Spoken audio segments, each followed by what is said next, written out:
that no one can do it for you but you. It's not over until I win.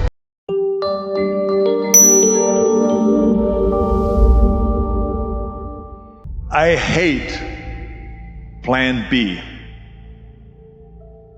Everything I ever did, the thing that I heard out of people's mouth was, that's impossible. That can't be done. Or no. We have so many doubters, the no-sayers. We have so many of those people that say no and you can't do it, that's impossible. But when you start doubting yourself, that's very dangerous.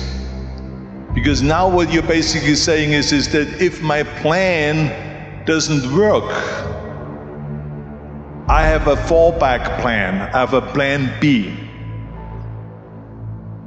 You're taking away now that thought and that energy from plan A. So whenever someone said to me, it can't be done, I heard it can be done. When they said no, I heard yes. And when they said it's impossible, I heard it is possible. Because I am a strong believer.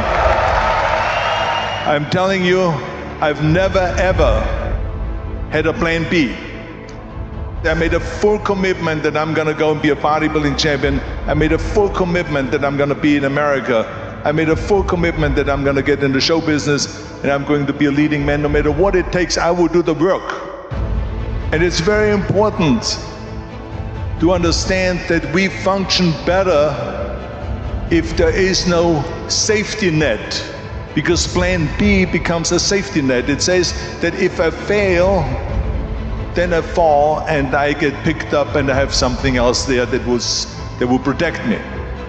What is if I fail, then I don't have anything else? Well, let me tell you something, don't be afraid of failing, because there's nothing wrong with failing. So people always ask me, when they saw me in the gym in the pumping iron days, they say, why is it that you're working out so hard? 5 hours a day, 6 hours a day, and you have always a smile on your face. Why is that? And I told people all the time, I said, because to me, I'm shooting for a goal. So every rep that I do gets me closer to accomplishing that goal, to make this goal, this vision turn into reality. Michael Jordan said in one of his interviews, when they said, you are unbelievable, you're the greatest basketball player of all times. And he says, well, you're just mentioning the successes. But he says, for me to become the greatest basketball player, I missed 9,000 shots when I was playing basketball at the NBA games. Does it make him a failure? No. He's one of the greatest basketball players of all times, but he failed 9,000 times. Do you get it? We all fail. It's okay. What is not okay is that when you fail, you stay down. It's all about the hard work that you put in. You're saying, I've got dreams, I have goals, there are things that I want to accomplish, I'm not satisfied. Like I don't sleep well at night. Like E.T., I dream at E.T., I wanted E.T. Let me tell you something. If you get to that point where you do exactly what you say you're gonna do, you're gonna get to the next level. As an individual, I need you to get your schedule up. I need you to get your life up. I need you to get your words up. I need you to get your heart up. I need you to get your action up. I need you to get to a place that every single thing that you do is phenomenal, so that the life you want to live, you can actually live that life. Everybody wants to be number one. Everybody wants to be the best. Everybody wants to succeed. Everybody wants to have, to be, and do what they feel they've been called to do.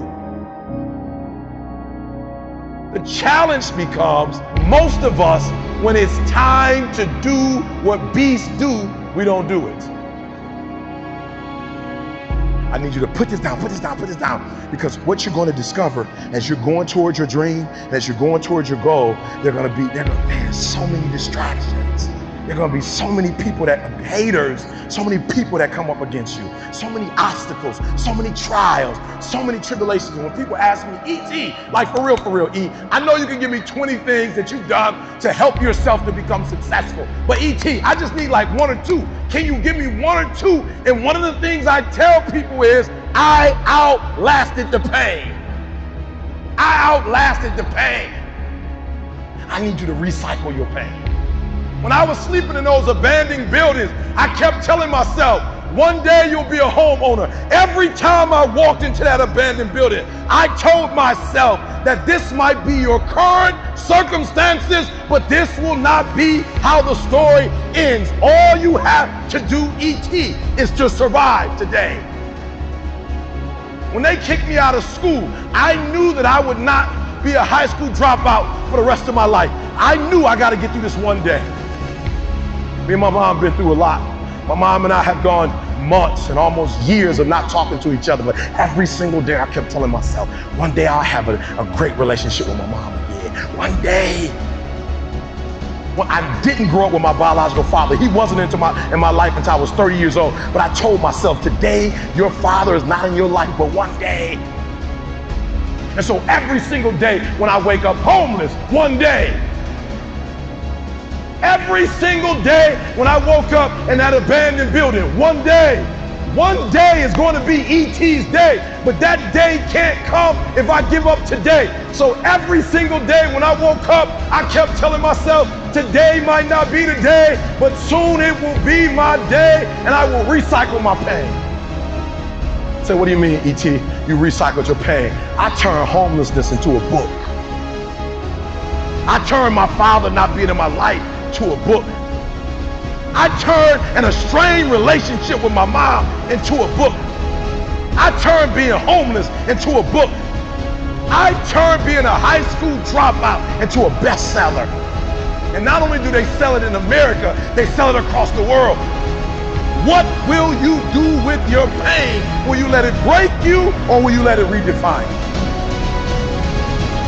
I outlasted the pain.